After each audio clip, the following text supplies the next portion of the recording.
and welcome to the second episode of MD Muscle News Weekly with me, IFBB Pro, Rosie Rascal Hart, and me, non-IFBB Pro, Giles Thomas.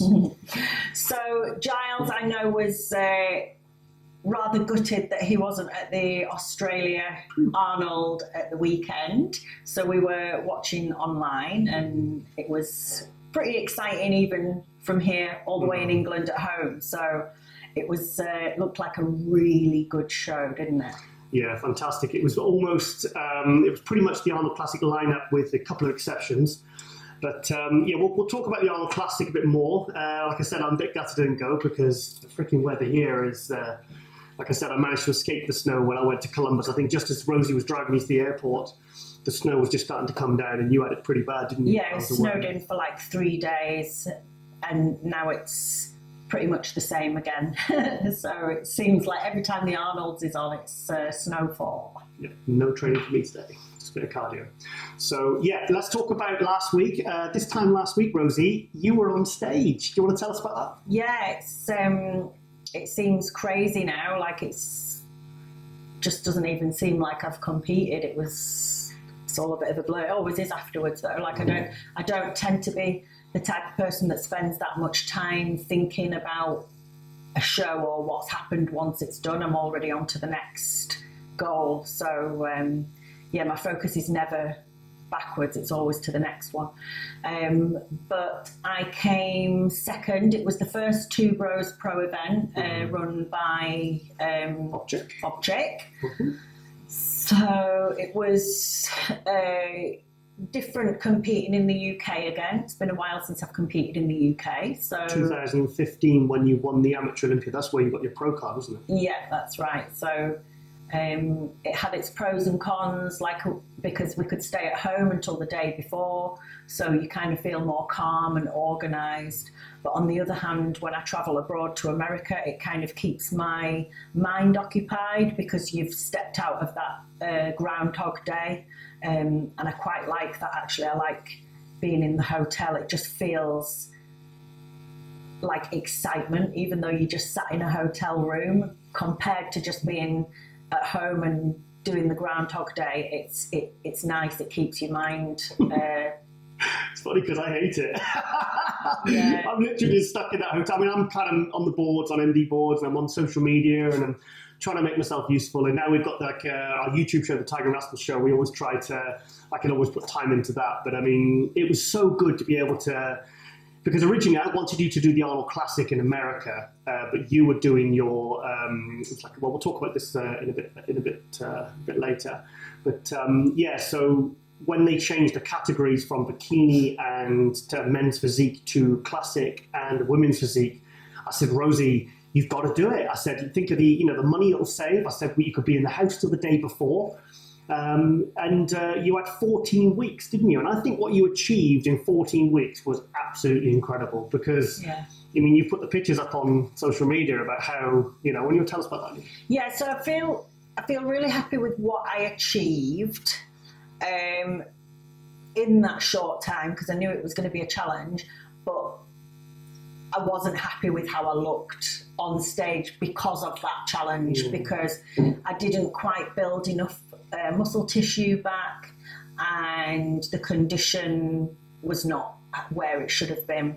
It was a very kind of flat process. I like the look though, because like you said, you rectified the problems with your waist. Your waist was smaller. There was just a tiny bit of conditioning in your lower body. I mean, the person who beat you, a woman called Margita Zamilova. Now, I was actually, if you watch the Tiger and Rascal show, there's footage from the Arnold Classic in Columbus. Now, I was covering the women's physique for MD. And it was clearly Shanique and then Natalia Coelho. And I was looking for who, because it was, there's people like Kieran Newman and people like that. But I saw this one, I was like, number 12. I didn't have the name, I only had the names, not the numbers on the sheet. So I was like, number 12. I said, she is fantastic. And apparently she's been trying for a pro card for many years. It was her first pro show, the Arnold Classic. And then obviously when I heard she was doing your one, I was like, oh God, she was really good. Because for me, I've got no issue with you being beaten by somebody like that. It's when they're, how can I put it? when they're like, a bit of a masculine or kind of more of like the kind of physique that I don't think really fits in women's physique is more like a female bodybuilder. So for you to be beaten by someone who was slightly bigger, a lot more conditioned, and she was still very feminine. We were talking to her backstage, even though she didn't understand what I was saying, because I realised afterwards she's just kind of nodding while I was talking, wasn't she? Yeah. But so how do you feel about that? So I feel like the second place was the right judging. I know a couple of the judges did have me first. Yep. So there's always, I think with the look I bring, there is always going to be an argument for first or much lower. It's like you... Well, actually, when I actually covered the British finals, because Rosie won the British finals as a female bodybuilder in 2012. So this was before she switched to women's physique in 2014. So in 2012, I said on the MD play-by-play, I said she's either first or she's fifth, because you do present such a different package. And you were like the smallest up there, but it's kind of like how Lee Labrada would have stood out in the days in the 90s when he was up against, he was like 190, 195 up against guys like NASA, 250, 260, 270, like Paul Dillette, and he was holding his own. Yeah. So I always believe a really complete physique will always stand out, and yours is a complete physique. I think for me, I have this vision of how I want to look when I get to my best, and it's a sharper, drier, more grainier look. Amateur Olympia.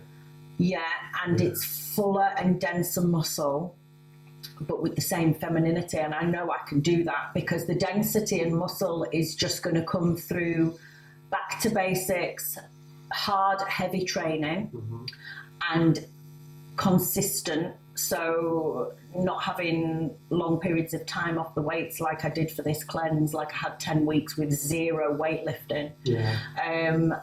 And then the condition again is going to come from having that mature, great, dense tissue, so that then when I diet, it pushes through against the skin. See, for me, your best condition of all time that I've ever seen, apart from when you won the British as a bodybuilder in 2012, was in 2015 when you won your pro card, you won it straight first. And for me, that's probably one of the toughest shows you've ever done in terms of quality and depth. That lineup in both, because there was two height classes, and you obviously won the overall, you won the class in the overall. That for me was such an impressive. I mean, I remember took some pictures backstage when we were with Kevin Horton and your coach, Patrick Tour. And I took some pictures of you, and your legs were just absolutely shredded. Yeah. I mean, that conditioning was, and I still don't think you've ever really got that since you turned pro. I haven't.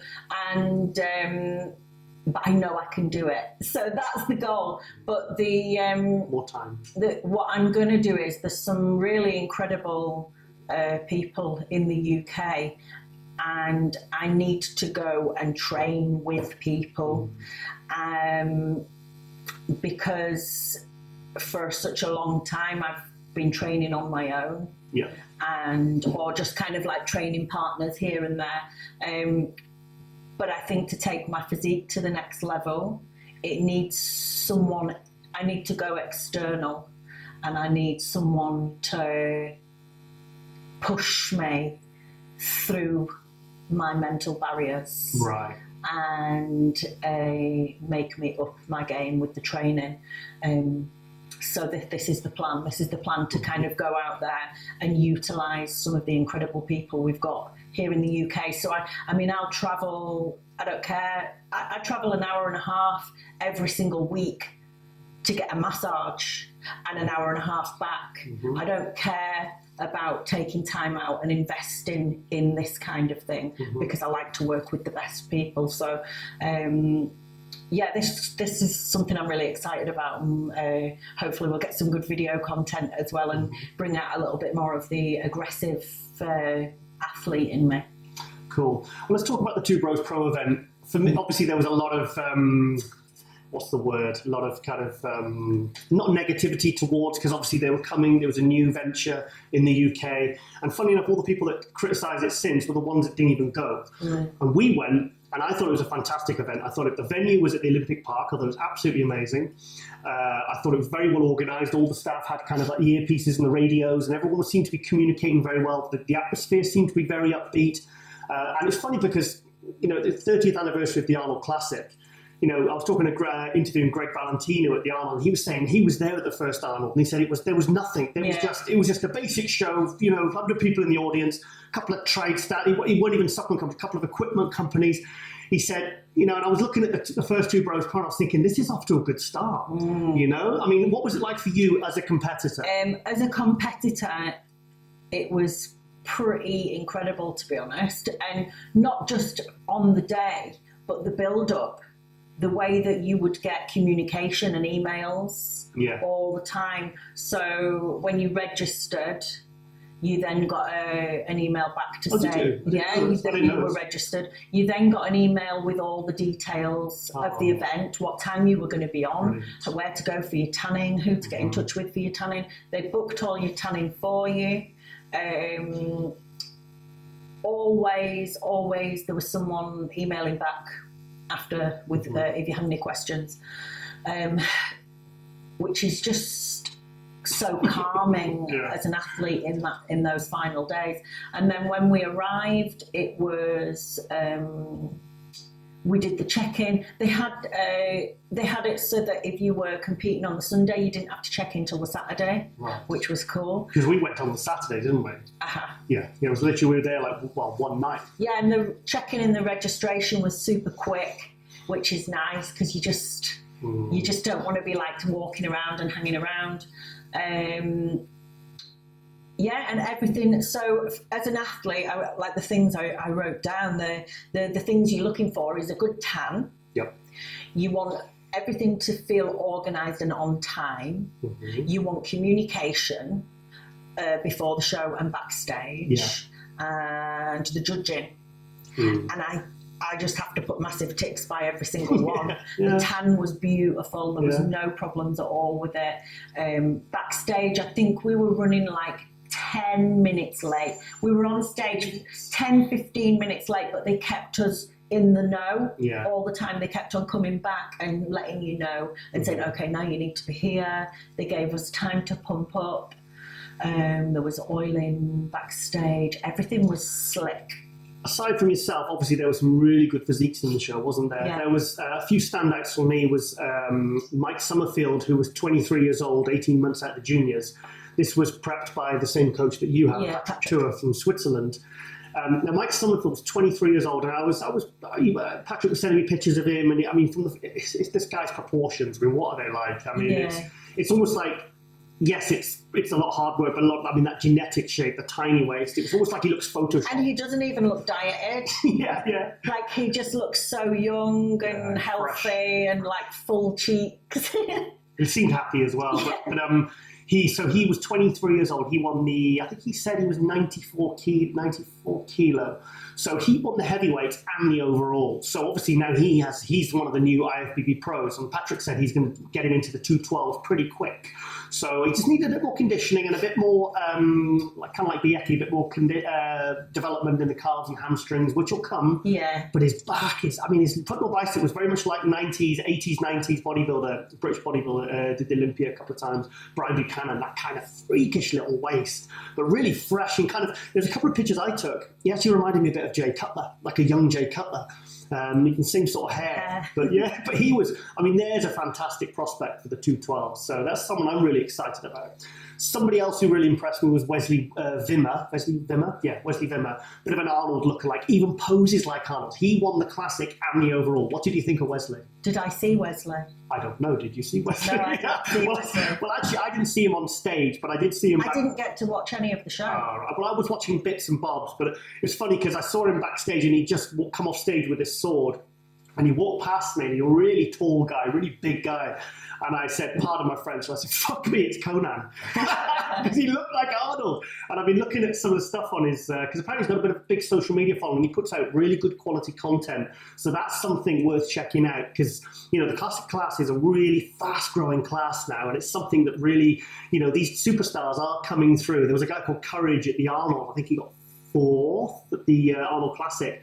You could see, you've got the Bumsteads, you've got the Brions, and now you've got these new guys that are just going to go. There's so much love and interest and popularity with this classic class. So he could be like top 5 Olympia. He was sensational. But it's funny because if you look, he does some stuff on Instagram, and he's actually doing Arnold's posing routine like he did in Pumping Iron. The old single, the proper old classic poses. So I was really excited about him. Another fantastic new pro, Jamie Johal. Yeah. The Jamie the Giant, aka the Giant. Yeah. He won the super heavyweights and he lost the overall by 1 point. Now he weighed in at 296, so he's not small, is he? No, and he again another one that just looks super healthy. Yeah. It's like. It's nice with this classic class and some of the other, like the physique classes, to see normal-sized heads. Do you know what I mean? Like, just like a nice... You can be dieted and still have, like, this nice look and healthy instead of, like, these weird enlarged heads. Like Mekon heads. Yeah, so... Like me. No, but you know what I mean? Where the face is, like, not distorted. I know what you mean. It's almost like that. There's they get the big growth jaw. They get there's just something so beautiful about seeing like this perfect physique, and then the face just looks really healthy too. Yeah, I see that every morning in the bathroom mirror. But and I think about Jamie. Stop it. The thing about Jamie is he's got such a small waist as well. But he's one of these guys at 6'4" and 296. You're always going to be able to say, he could easily fit another 20 pounds on it, and he could. But he's got really good aesthetics. Side tricep, his front lat spread. Just really looks impressive. Like a superhero. Yeah, he does. Honestly, if I was him, to be honest, I'd probably just go and approach Marvel, and I'd just be just wear like Superman pants all the time. Well, I pretty much do anyway. So Batman. So obviously that was.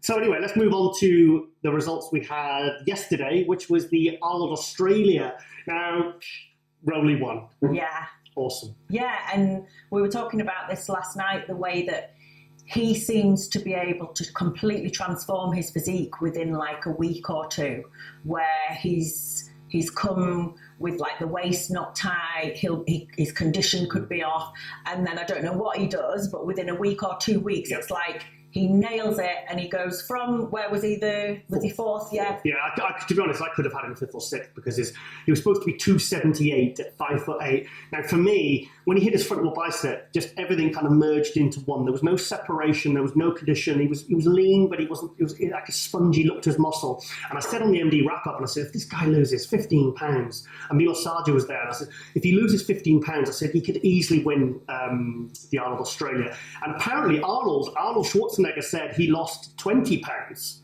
And said Rosie, he congratulated Rosie on his Arnold Australia win, and he said he lost 20 pounds. Now, the thing is, for a guy that size, that's not a lot. That's quite easy to lose in 2 weeks. If he'd have really knuckled down on the diet, the thing is, his waist was small. Now, he did this for Prague last year when he won the EVL Prague. Yeah. He beat Bonac and Dexter, and he really tightened up. So for these guys, all they have to do is just come in lean. The thing is, the leaner and tighter you are, and the smaller your waist, the fuller and harder you're going to look. Do you think he's just like backing off on the food?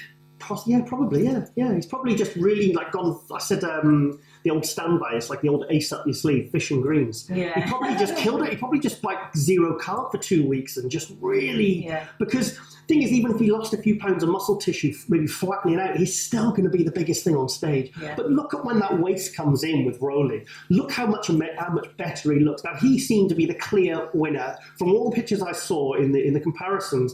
For me, he was the clear winner over Dexter and Bonac. And Bonac could just, really quite comfortably beat him, pretty much looking the same at the Arnold Classic 2 weeks previously. So, I'm really pleased for Rosie. And I think there's more room for improvements with conditioning. And I think they need to stop worrying about, stop putting out, he's 278. Because for me, he is the freakiest thing on the stage. For me, he's freakier than Ramy. What do you think? Yes. Yeah. Moving on. Anyway, so obviously, that was funny because obviously the other big, story of the Arnold Australia was Kevin Levrone. What did you think of Kevin? I've not really seen that many pictures, to be honest. I was too busy following all our Brits. Yeah. The only people I've really seen and followed is Luke Sando, Kate. Errington. Was that Owen Rowley? They're the only ones that I've. Let me think. Yeah. I was just too excited. Well, the thing with Kevin is now I've got Kevin for me is actually my all-time favourite bodybuilder. Not only because I think he's, in the 90s he had the best blend of aesthetics and size. So you could, that guy for me. But I have a very personal connection to Kevin because I might not actually be here right now with you if it wasn't for Kevin, because... Is he your dad? He's not my dad, no. I certainly didn't get his genetics anyway. So, maybe in his legs. Yeah. Sorry, Kevin. When I was 18 years old, because I used to go to the British Grand Prix every year, the post-Olympia shows, and these were like the only opportunity you could get to see the superstars of bodybuilding. So I used to even wait at the hotel because I knew what time they'd be coming in, and I'd always go and speak to them. And every year, Kevin obviously, funny enough, actually in 1992, the day after the Olympia when Dorian won, Kevin got second, and I actually approached him in the lobby. There was crowds of people getting through to him, and I went up to him. Kevin, I was like, Kevin. And do you know what? Have a guess what I said? I love you. I said, is it true you bench press 700 pounds? And he just went, no, and he gave me one of those funny, handshakes, where they do the click and all the jellyfish explosion. And, were you a bit like Theresa May with the fist bump? They won't know Theresa May. Most Americans. Sorry. That's our British Prime Minister did a fist bump. It was on the news. It was a big deal over here. Protocol and all that. Yeah, and he says, no, bro, he says, only 600. So anyway, so in 1994, I'll wrap this up quickly. This was the day after the British Grand Prix, and I was at the hotel, and I was basically spent a bit of time with Kevin. And I had a picture of Dorian Yates. I took a black and white picture I developed at school. Must have been school then. And you asked college. Kevin Levrone to sign it. No, it was Dorian Yates. And it was from a guest posing I'd done, and it was kind of quite arty, and I just wanted to sort of get people's opinion on it, So Kevin's looking at this photo of Dorian, and we're talking away, and I'm kind of just reeling off my nerdy facts of what I know and what body weight and who placed when, and he sat there, and Peter McGough walks past, and he's like, he says, Peter, this guy should have your job, and obviously Peter laughed because Peter's he was editor of Flex. And he said, man, he says, have you ever thought about working for magazines? And I said, well, working in the media sort of thing. It was just magazines back in the 90s. We had no internet. And and I said, do you think so? And he says, bro, he says, you've got real passion there and you've got knowledge. He says, you should put it to good use. So cut a long story short, when I got back, I started reaching out to magazines, and 23, 24 years later, no, I'm still so young and beautiful. Here I am. Yeah. But it started a chain of events by someone saying and putting that faith in me. It started, what has given me a pretty exciting life, really. And I've had a fantastic 24 years, and so there you go. So obviously, basically, I've got real love for Kevin Levrone. It's important for the pro athletes to think about the way they interact with fans and what kind of impact they have. Big impact he had on me. Because you hear of some negative first meetings with someone that you're a fan of, and it's nice to hear that was such a big impact. Yeah. And also what's cool is that you're still such a nerdy fan. That'll never change. That will never change. So Kevin, he did look at his best. We could analyse it, and he didn't do cardio and whatever, but who cares? The guy's 53, 54. I hope I'm still alive at 54. Not alone training, the guy's looking good. I don't know. I didn't expect him to win. I didn't expect him to even place top 6. I was just happy to see him up there. Personally, I would like to see him do the Indiana, though, in 2 weeks, because I think he could tighten up a little bit. Because is he going to do another one? He said it was going to be his last. Yeah, I don't know. It's funny, though, to see all the experts on Instagram today, because he put a video up and he's in bed, he's got his top off, and he's saying, why do I always look better the day after the show? What's your opinions? And I thought, don't ask that, Kevin. Don't ask that, because he's there, and everyone's just giving all their expert opinion on why you look the better and how you should prep Kevin. And I just thought, oh, Jesus Christ. So anyway, so obviously obviously the other big thing for us being Brits was twofold. There was Luke Sando taking 6th place. Looked awesome. Yeah. Now also Luke is starting a new MD column called The Size Game. So that's along with Rosie's new column in MD, as well as Breon Ainsley, Chris Bumstead, and there's actually a 5th new one I'm working on, which hopefully I'll have some news on in the next week or two. So anyway, you've got to get your first column done. You want to tell us about that? Yeah, I think Ron's going to start putting out for people to ask questions, so that I can put some content out that people want to, that are really going to benefit from. Are you going to specify it mainly towards women, or is it going to be, have you decided? I think it would be good if every single edition had something specific to women. But a lot of the information and knowledge I have can be used by any athlete. More health and stuff like that. Yeah. Oh, you forgot to say the show's introduced by the Rosie Rascal range. Oh yeah, show's introduced by the Rosie Rascal range. That's brought to you, so the female health range of supplements. Should be out in a few weeks. So. Yeah, this is it's something I'm really, really passionate about, and I just love to learn more and more to see what I can. Like for me, I'm doing this extreme sport, and the challenge for me is trying to find health and balance within that. I just love that challenge, and it's not always, you can't always get it 100%, but I'm going to do my damn best to try and get that health balance. It's funny, when bodybuilding was very more mainstream popular, I'd say sort of the 80s, 90s, I would say late 80s, bodybuilding was always marketed as a very healthy sport. Yeah. Now, I think sometimes, and it's funny, if you said that bodybuilding was healthy nowadays, people would laugh at you. But I think the thing is, for you to look the way you want to look, and for your body to play ball with what you need it to do, you need it to be healthy. Yeah. So if you poison it with, bad diet, bad protocols, bad supplementation, a poor lifestyle, a lot of sleep, your body's not going to do exactly what you need it to do. So it's a bit of it's a bit of an irony, really. But I think the thing is, you have to. It's funny because I always when I speak to my mum when I'm like a couple of weeks out from my show, she'll message me and say, I hope you're not doing too much. Make sure you don't push too hard. And it's like... Only 3 times a day in the gym, like... Yeah, and it's like... Dead. To be the best at something and to be an elite at anything, whether you're a musician, an athlete, a writer or whatever, you have to go to the extreme and you have to push your body and your mind to places that normal people can't even comprehend. What was that film we watched with the drummer and his hands are bleeding? And yes. What was it called? That's annoying me. Absolutely no idea, but this is what I mean. You can't be the best at something and get balance. It is not possible. Right. You have to push to the extreme at certain times. But like for me, if there's anything that I can do or find that helps to maintain health and function of the body so that I can perform better, this and things like recovery, then I'm right in there trying stuff out. Like for example, now I'm at a funny stage of prep where I'm just in the bridge phase. So I've decided to do another show in 12 weeks, which is the Spain Alicante one. Because there was 2 in Spain and 1 in Italy. You couldn't decide, because we were asked by a friend of ours, said, a friend of mine runs Italian show, would you like to come and do it?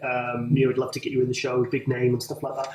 And you thought it was too soon, didn't you? Yeah, because I need to put some muscle on. Right. And I don't want to go back into a heavy deficit again. So you're not just going to do like a straight diet, you want to actually put some tissue on? No, I need to put some tissue on. And because I'm already fairly lean, because I've just done a show... If you keep eating like you did last night. Rice cake crumbs all over the floor. It tastes so good, though. A lot of my dark chocolate went missing. I'm not saying who. So ignore this bit. Okay, sorry. That didn't happen. You're allowed a few days. Yeah, no, I did go a bit crazy. I said just get it out of your system. Let's get it into your system this week. and then, because then you've got 11, 12 weeks. And it's like you said, it's a good starting point. Yeah, so keeping body fat levels just where they are, and pushing with some heavier weights, going back to basics, only training 4 days a week, cutting the cardio right down. I think in the space of about 8 weeks, I can really put on some nice solid tissue because my body's like dying for it after this prep. And then do a show in 12 weeks in total. So now it's a little phase where you have to try and not get too much of a big rebound off with raised estrogen levels, where all your hormones are kind of like crazy.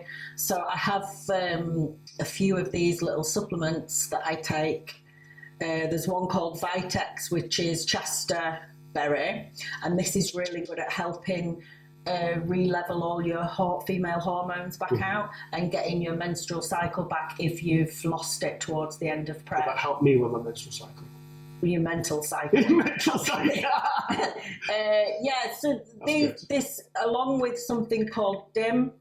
So I take these two, and the DIM helps with the surge of estrogen that can come back. You are what you take? Yeah, DIM.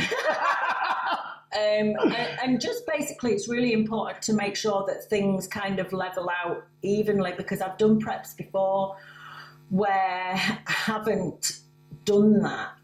And honestly, the negative effects have lasted almost a year afterwards, with my body trying to get back some sort of balance of hormones. Now, there's one there which I actually take because I'm diabetic, in 1.5, in between 1 and 2.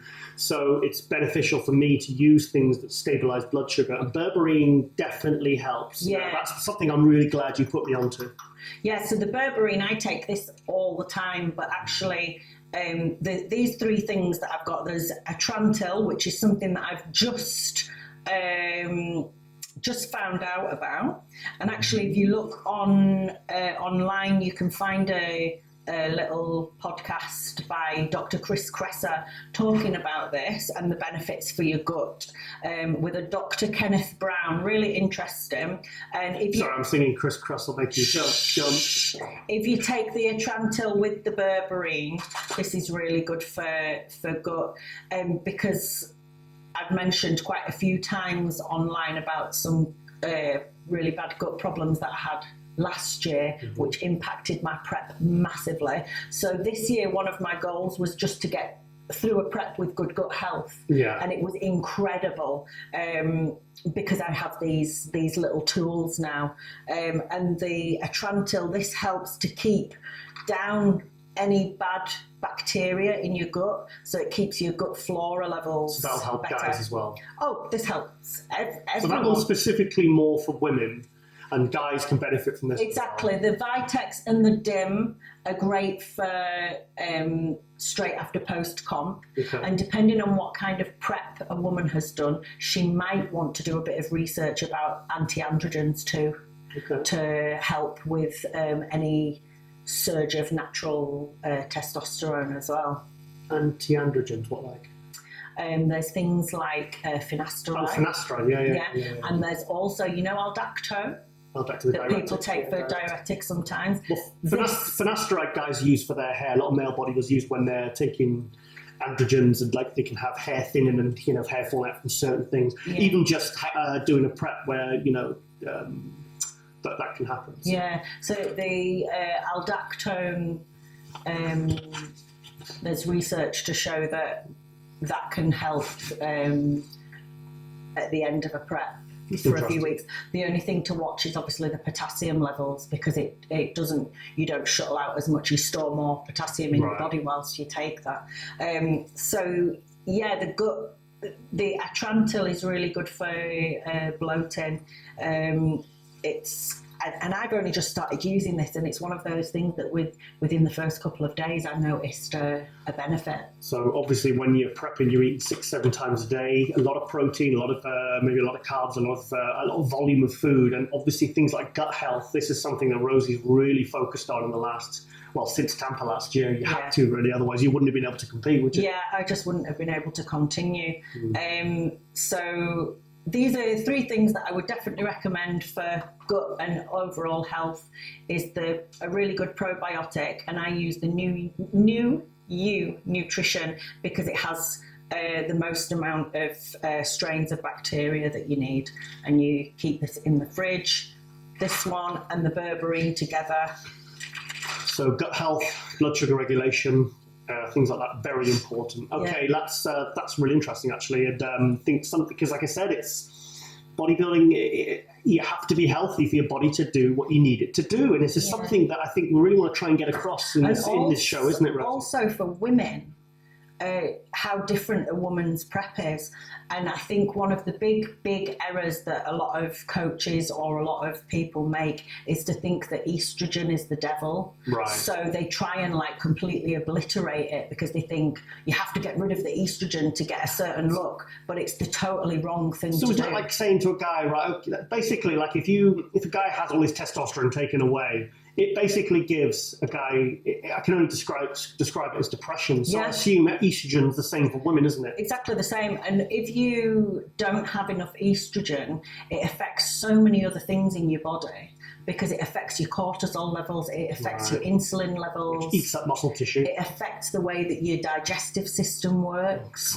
So you need estrogen to actually get strong. Okay. You need estrogen for fat loss. If you take your estrogen too low, you're going to get horrific cravings and hunger. Oh, right. And you're quite possibly not going to have the same mental state to refrain from eating. Yeah. So this is something that you see a lot. You see a lot of girls really struggling, and it's because they've had the estrogen taken too low. Because not a lot of women in the sport seem to compete for very long. There seems to be a very high turnover of competitors, doesn't it? Like you look at, like, say, just the UK scene. There seems to be a very, every year it's almost like different faces. Very few you actually see like a male bodybuilder where they'll go on for 10, 15 years competing, maybe longer. Yeah. They seem to just sort of pop up. I mean, that's so many great female physiques and figures or whatever like that. Even bikini, there seems to be like a high turnover there as well. And I think because of things like this, where it's just the female hormones have not been taken into account on prep, and they end up with like a huge crash at the end. And like I say, it can take months and years to recover from. And if you're someone that doesn't really know what's happened, or why you've had this crash, or why you've gained all this fat afterwards, or whatever, or feeling depression, then you end up just feeling like it's just not worth it. Yeah, you just think, well, why do I really want to put myself through that again? And people my don't, partner, and and it's just they don't realise that there is another way of doing it, and a healthier way, a better way. So, yeah. Okay. Let's talk about your friend Kate Errington, who just scored an absolutely sensational win in Arnold Australia. Tell us about Kate. So, Kate, I've been... I've known for a while now in the industry. I did a guest spot for Body Power in 2015, and I wanted to do something really special and have some dancers with me. So I sent out some emails to a few girls that I thought looked really amazing and that could dance. There was Emma Hindman, one of my good friends and a great posing coach, and Kate Errington was another one. It was 4, wasn't it? 4 girls, and she was super reliable, turned up for the show, did an amazing job, and then we kind of kept in touch since. I remember Kate, the first time I met Kate was when we were on the RCSS stand at Body Power, and she was on one of the stands in these long furry boots, just dancing all day with, what's that, Michelle Lewin, she was on there. There was like big crowds and stuff like that, and I remember seeing Kate on there all day, and like I said, she's literally come from nowhere, because she turned pro at the Arnold America last year. She didn't even have what I would consider to be anywhere near the kind of condition that you'd need to do well as a fitness in, like, you know, when the physique is judged. Yeah. But then in this last year, she's just turned up to the Arnold, took second place behind her coach. Was it Whitney Jones? Yeah, she won, I think. Yeah, she won, Whitney. And absolutely did an incredible routine. I've actually got about 45 seconds of it in episode 9 of the Tiger and Rascal show, so check that out because it'll blow your mind. She's one of these girls that she's one of my favourites to follow on social media, and she has been for a long time because she is very talented. She has a varied, interesting life. She does like burlesque dancing, firefighting, fire breathing. And she was a bikini girl before, and she never quite got great placings because her legs were always too muscular. So I remember she was always annoyed because she was like, well, I don't want to size my legs down.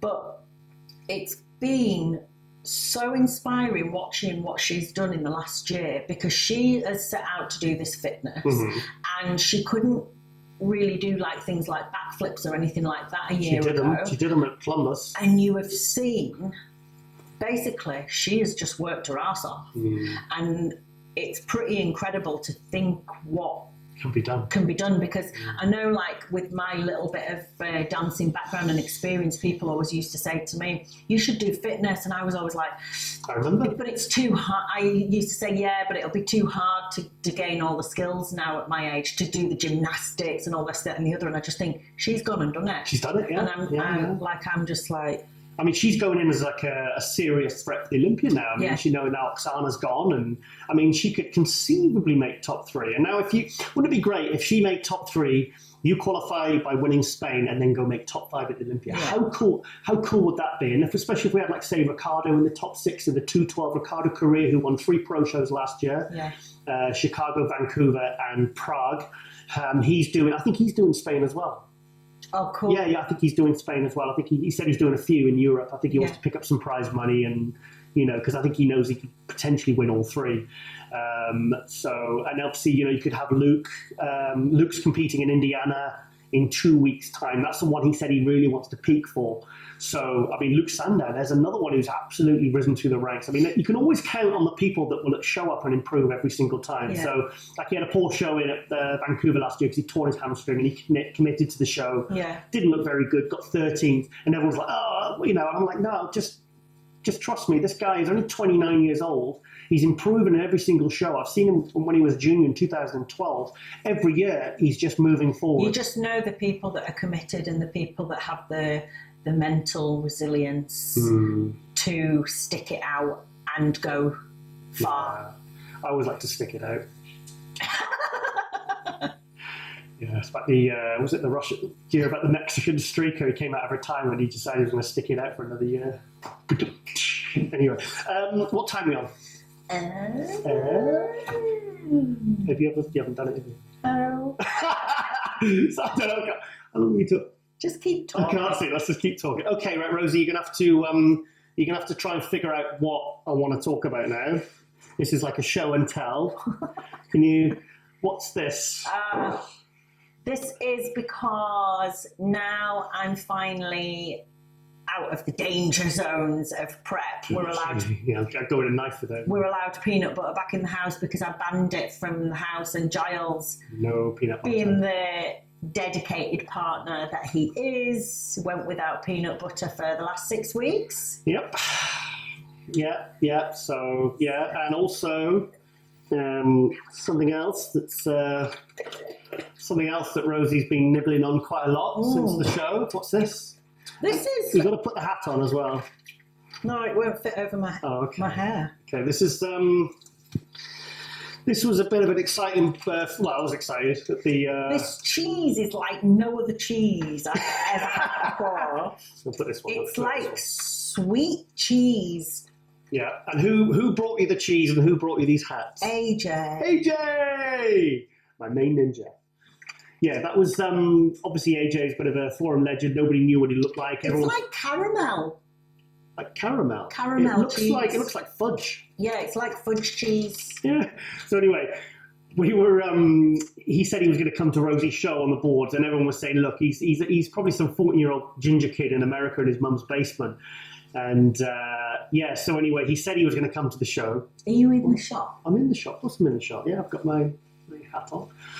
Keep my ears warm, which is good because they stick out a lot. And so I texted him because I gave him my number when we got to the hotel in London for Rosie's show, and we was all feeling a bit serious and all trying to stay focused. And all of a sudden, about 10 minutes later, we get a knock at the door, and I just thought, I know who that is. I know who it is, and it was AJ. So yeah, and this huge guy. He was like, I must be like 320 pounds. It was like, very sweet, especially when you're like in the last few days of prep. Yeah. Like things like that are really touching to you because you're a little bit like heightened emotionally anyway. He got you a card, a mug, a Rosie Riverton mug. He got us 2 hats, and it's just the fact that he'd come all that way. You know, and it was a real nice, it kind of really lifted us. I think it was a real good start to the weekend. And I don't even know how we got our room number. He wouldn't tell me. But yeah, sorry, the lizard's out. My lizard's out there. But it's funny when you get to a certain stage on your prep and the way that your personality changes, and you can't really like I find it quite hard to communicate with people, and like your patience goes.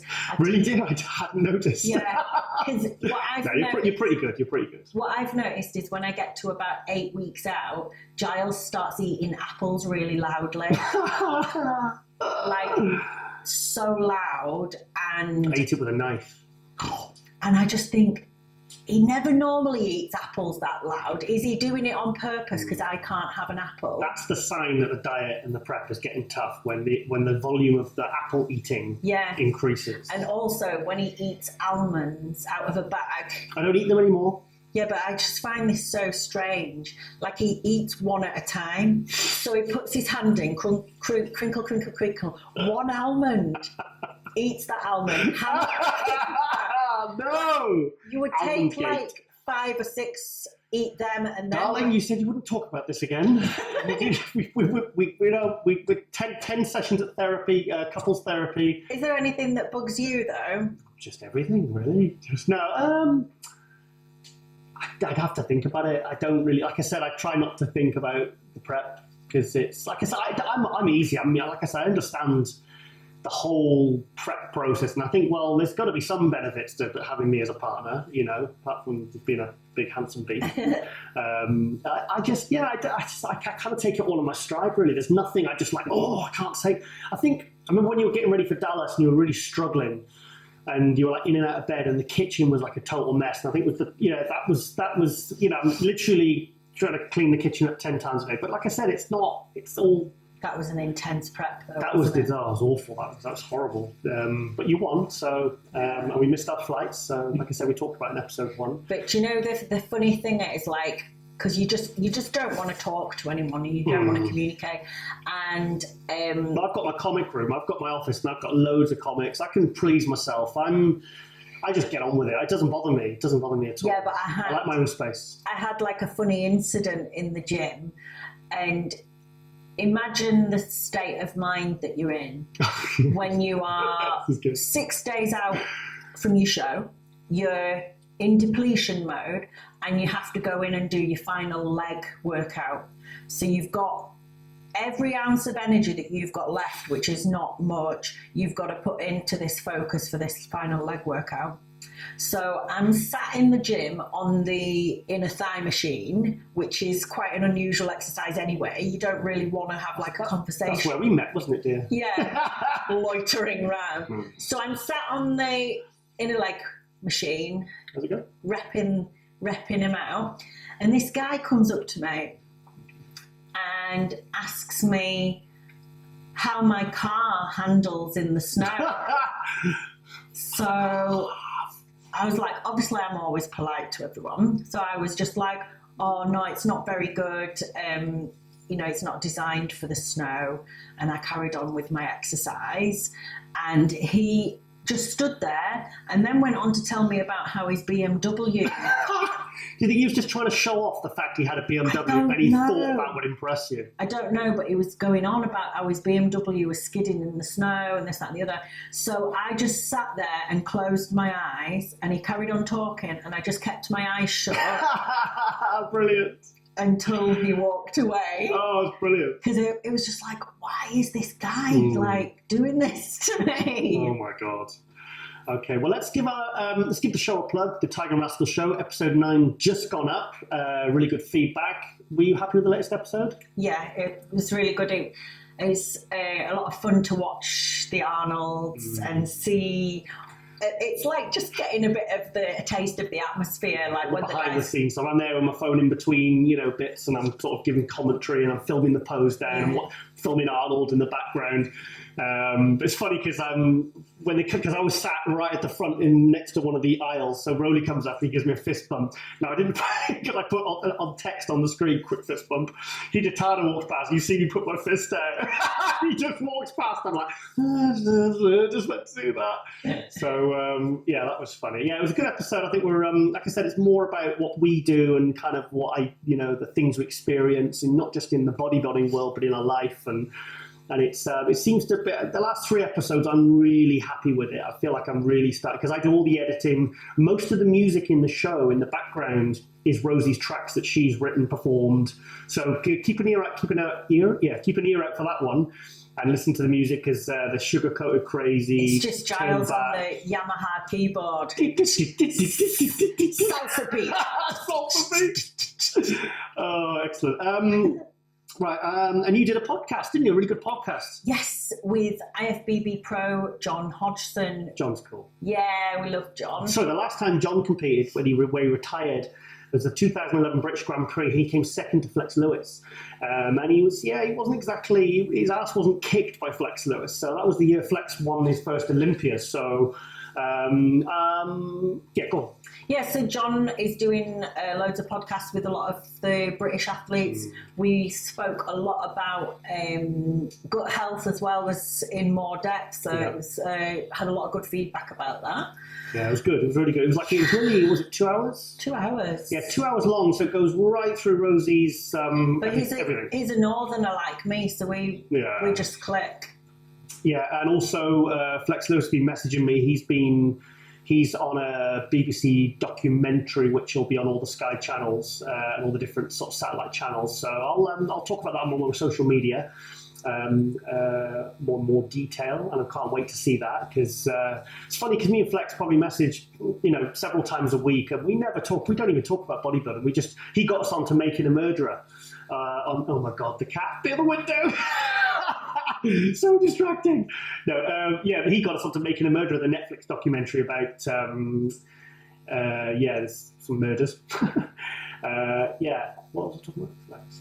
Yeah, Flex Lewis. Yeah, so show. Yeah, so show. Yeah, so anything else you want to talk about? We had a bit of a stressful week as well this week. One of our cats went missing, so yeah. But there's a happy ending. Yeah, he was just locked in a container, so we could hear him from the outside. Because we have stables over the back of our house, and the people who rent the stables from one of our neighbours down the road, they've got these big shipping containers which they keep all their horsey tackle stuff. What do you call it? Saddles and all that sort of stuff. And they obviously padlock it.